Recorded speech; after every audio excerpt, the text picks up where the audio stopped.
আসসালামু আলাইকুম। প্রিয় দর্শক, আপনারা জানেন যে এ মাসের 5 তারিখে বিকেলবেলা জুলাই ঘোষণাপত্র পাঠ করেছেন প্রধান উপদেষ্টা ডক্টর ইউনূস, এবং সেদিনই রাতে 8:30 সাড়ে 8টার দিকে উনি জাতির উদ্দেশ্যে ভাষণ দিয়েছেন এবং সেখানে উনি নির্বাচনে একটা সম্ভাব্য সময় ঘোষণা করেছেন।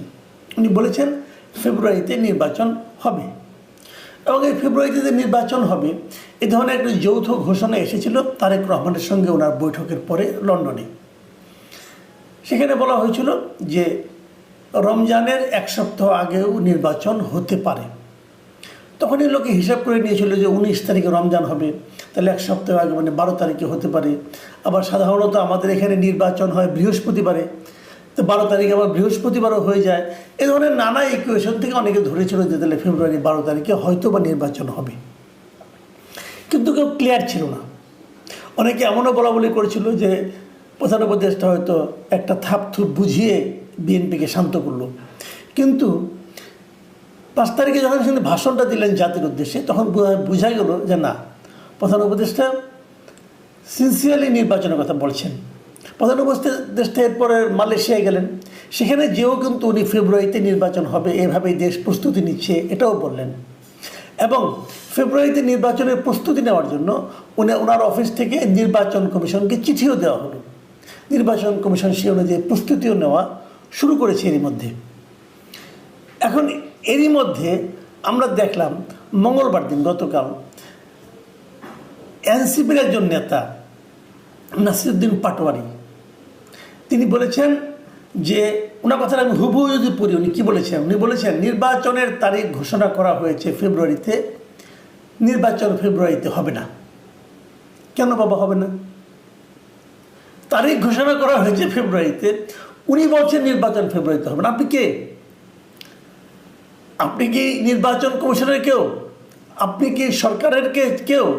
আপনি কি সরকারের এমন কোনো ব্যক্তি যিনি প্রধান উপদেষ্টার চেয়েও বেশি বুঝেন অথবা বেশি ক্ষমতা রাখেন? কেন নির্বাচন হবে না? উনি একটা ব্যাখ্যা দিলেন। উনি ব্যাখ্যাটা কি, যে এই যে জুলাই সনদ এটা বাস্তবায়ন করতে হবে, হত্যার বিচার করতে হবে, সংস্কার করতে হবে, এগুলো না করলে নির্বাচন তারা হতে দেবে না। বাংলাদেশের যে প্রেক্ষিত বর্তমানে, এর মধ্যে নির্বাচন হতে না দেওয়ার মতো সক্ষমতা কি এনসিপি অথবা নাসিরউদ্দিন পাটোয়ারি আছে?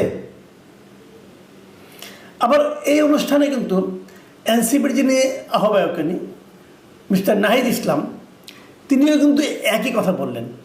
তিনি বললেন দেশ সংস্কার না করে কোনো নির্বাচন হবে না। কোনো রাজনৈতিক দল, কোনো রাজনৈতিক পক্ষ এর সামিল হতে চাইলে আমরা তার বিরুদ্ধে যাব। মানে হুমকিও দিলেন যদি কেউ নির্বাচন করতে চায় তারা তার বিপক্ষেই যাবে। যখন তারা এই ভাষণটা দিচ্ছিলেন তখন সেখানে কিন্তু তাদের জাতীয় যুব শক্তি নামে একটা যুব সংগঠন আছে, তাদের একটা সম্মেলন ছিল, এই জাতীয় যুব সম্মেলন। সেখানে অনুষ্ঠানে বলেছিলেন, সেই অনুষ্ঠানে ওই সময়ে বিএনপির একজন সিনিয়র নেতা শহীদুদ্দিন চৌধুরী অ্যানিও ছিলেন।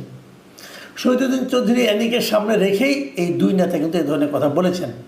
এখানে অন্যান্য নেতারা আরও বেশ আপনার বিতর্কিত মন্তব্য করেছেন, সে আলোচনায় আমি যাচ্ছি না, আমি খালি নির্বাচনের প্রসঙ্গে থাকছি। এখন আমি যে কথাটা বলবো এটা একটু মাথায় রাখেন আপনারা। কথাটা তারা কবে বললেন? মঙ্গলবার দিন। ঠিক তার আগের দিন সোমবার দিন ওনারা গিয়েছিলেন মার্কিন দূতাবাসে। মার্কিন দূতাবাসের যিনি ভারপ্রাপ্ত এখন রাষ্ট্রদূত আছেন ট্রেসি অ্যান জ্যাকবসন, তার সঙ্গে ওনারা একটা মিটিং করেছেন এই এনসিপির লিডাররা। এনসিপির লিডারদের মধ্যে কে কে ছিলেন? এই নাহিদ ইসলাম ছিলেন আহ্বায়ক, ওনাদের যে সদস্য সচিব আছেন মিস্টার আখতার হোসেন তিনি ছিলেন, এবং সিনিয়র যুগ্ম সদস্য সচিব ডাক্তার তাসনিম জারা ছিলেন। এই 3 জন ছিলেন। আর ওদিকে ছিলেন ট্রেসি অ্যান জ্যাকবসন ভারপ্রাপ্ত রাষ্ট্রদূত, এবং দূতাবাসের যে পলিটিক্যাল কাউন্সিলর এরিক গিলান তারা ছিলেন। তারা এখানে প্রায় 1 ঘন্টা একটা মিটিং করেছেন। মিটিংটা হয়েছে রাষ্ট্রদূতের বাসভবনে। এনসিপির সঙ্গে মার্কিন রাষ্ট্রদূতের বাসভবনে কি মিটিংয়ের সাবজেক্টটা কি? আলোচনা করেছেন তারা বাংলাদেশের রাজনৈতিক পরিস্থিতি নিয়ে, নির্বাচন নিয়ে, গণতান্ত্রিক প্রক্রিয়া নিয়ে, এগুলো নিয়ে। তো এনসিপির সঙ্গে কেন? এনসিপিকে এই সময় সবচেয়ে বড় রাজনৈতিক দল, অথবা এই সময়ে এই নির্বাচনে মার্কিন মানে যুক্তরাষ্ট্রের ভূমিকাটা কি? তারা কি আমাদের নির্বাচনটা করে দেবে? ঘটনাটা কি? যুক্তরাষ্ট্রকে এদের মাধ্যমে কোনো একটি চাপ দিচ্ছে? তারা কি কোনো দিক নির্দেশনা দিচ্ছে? তাহলে কি আমি ভাববো পরের দিন যে তারা ঘোষণা করলেন ফেব্রুয়ারিতে নির্বাচন হবে না, এটা কি মার্কিন রাষ্ট্রদূতের মিটিং থেকে এই ইনফরমেশন অথবা এই নির্দেশনা পেয়েই তারা এটা বললেন? এই ধরনের সন্দেহ কিন্তু আমি করব। কারণ আমার কাছে মনে হয়েছে মার্কিন রাষ্ট্রদূতের সঙ্গে দেখা করার পরের দিনই ওনারা হঠাৎ করে এই হুঙ্কার দিচ্ছেন। কিসের জোরে? আমি জোরটা খোঁজার চেষ্টা করতেছি। গ্রামে একটা কথা আছে যে পাঠা কুদে খুঁটির জোরে। আমি সেই খুঁটিটা খোঁজার চেষ্টা করছি। আরেকটা ঘটনা বলি, এটাও বিচ্ছিন্ন কিন্তু বিচ্ছিন্ন নয়। যেদিন তারা ওখানে বললেন এই ঢাকার এই যুব সম্মেলনে যে নির্বাচন ফেব্রুয়ারিতে হবে না, ঠিক সেই একই দিন মানে মঙ্গলবার দিন মার্কিন রাষ্ট্রদূতের বাসভবনে আরও দুজন ব্যক্তি গিয়েছিলেন। এই দুজন ব্যক্তিকে মিস্টার আলী রিয়াজ এবং মিস্টার মনির হায়দার। এরা কারা? আলী রিয়াজ হচ্ছেন যে এই যে আমাদের জাতীয় ঐক্যমত্য কমিশন আছে, মানে যারা সংস্কার করছেন, উনি প্রথমত ছিলেন যে সংবিধান সংস্কার কমিশনের চেয়ারম্যান, এবং সেই সংস্কার রিপোর্টগুলো দেওয়ার পর সবগুলি সংস্কার রিপোর্ট নিয়ে রাজনৈতিক দলের সঙ্গে যে আলোচনা চলছে, যাকে বলা হচ্ছে জাতীয় ঐক্যমত্য কমিশন, সেই ঐকমত্য কমিশন কিন্তু এক দফা আলোচনা শেষ করে দিয়েছিল। তারপরে যেন কি হলো তাদের জানি না, তারা আবার 1 মাস সময় বৃদ্ধি করেছেন। এই জাতীয় ঐকমত্য কমিশনের উনি হলেন সহসভাপতি। সভাপতিকে এর সভাপতি হলেন ডক্টর ইউনূস। তো ডক্টর ইউনূস তো সব অনুষ্ঠানে থাকেন না, বয়সজনিত কারণে হতে পারে, অন্য ব্যস্ততার কারণে হতে পারে, উনি আসেন না। আলী রিয়াজি ভার্চুয়ালি সভাপতি, উনি সব মিটিং কন্ডাক্ট করেন, পলিটিক্যাল লিডারের সঙ্গে আলাপ করেন, কখনো বোঝান, কখনো হুমকি দেন। আমাদের পলিটিক্যাল লিডাররা ছাত্র হিসাবে খুব ভালো, এরা কিন্তু অত্যন্ত ধৈর্য নিয়ে। আলী রিয়াজ সাহেব উনি একজন শিক্ষক মানুষ, আমেরিকায় মাস্টারি করেন, আমেরিকার নাগরিকও বটেন, ওখান থেকে এসেছেন আমাদেরকে দেশকে সংস্কার শিখাতে। তো উনি এখান থেকে টিচার মানুষ শিক্ষা দেন, আর আমাদের পলিটিক্যাল লিডাররা বাধ্যগত ছাত্রের মতো সেই শিক্ষা গ্রহণ করেন, চা নাস্তা খান, তারপরে তারা বলেন যে হ্যাঁ আংশিক ঐক্যমত্য হয়েছে, পার্সিয়াল হয়েছে, আবার হবে, আবার বসতে হবে, নোট অফ ডিসেন্ট দিয়েছে কেউ, এগুলো নানা রকম আলোচনা হয়, আমরা মাসখানেক ধরে দেখলাম। তো সেই আলী রিয়াজ গেলেন মার্কিন রাষ্ট্রদূতের সঙ্গে, ভারপ্রাপ্ত রাষ্ট্রদূতের সঙ্গে দেখা করতে, এই ট্রেসি অ্যান্ড জ্যাকবসনের সঙ্গে। কবে? মঙ্গলবার দিন। মানে আগের দিন গেলেন এনসিপি, পরের দিন গেলেন এই জাতীয় ঐকমত্য কমিশনের সহসভাপতি, এবং ওনার সঙ্গে ছিলেন এই কমিশনের সদস্য এবং প্রধান উপদেষ্টার বিশেষ সহকারী মনির হায়দার। ইন্টারেস্টিং হলো আলী রিয়াজ এবং মনির হায়দার দুজনেই আমেরিকায় থাকেন, ওনাদের ঘর সংসার সব আমেরিকায়, ওনারা আমেরিকার নাগরিকও বটেন, বাংলাদেশেরও নাগরিক, দ্বৈত নাগরিক, দুজনেই গেছেন। মানে ওনারা আসলে মানে বাংলাদেশের পক্ষ হয়ে ওনাদের নিজের দেশের লোক তার সঙ্গে দেখা করতে গেছেন। কেন?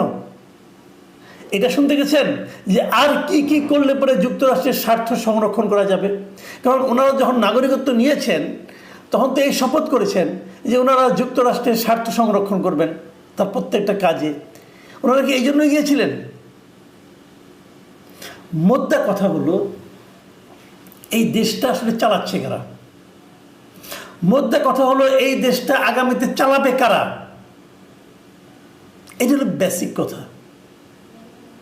যুক্তরাষ্ট্র আমাদের উপর চেপে বসেছে, তারাই দিক নির্দেশনা দিচ্ছে যে দেশ কীভাবে চলবে। তারা আগেও এভাবে চেষ্টা করেছে, এখন যেমন চক্ষু লজ্জাটা উঠে গেছে, ওই লজ্জা শরমের যে একটা থাকে না, ওই ঢাকটা তারা তুলে ফেলেছে।